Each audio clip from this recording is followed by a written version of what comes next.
Beredar video detik-detik sebuah pohon besar tumbang menimpa warung makan di pinggir jalan. Pohon tersebut menimpa dua warung makan yang berada di pinggir jalan tersebut. Detik-detik tumbangnya pohon besar itu direkam oleh warga kemudian diunggah akun Instagram @terangmedia, Selasa, tanggal 15 Maret tahun 2022. Peristiwa itu terjadi di Podolor, Pekalongan, Jawa Tengah.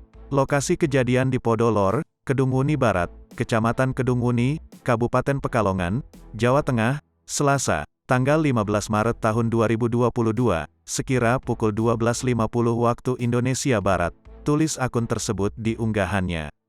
Beruntung dalam insiden tersebut, tidak menelan korban jiwa. Kerugian akibat insiden itu juga belum bisa ditaksirkan.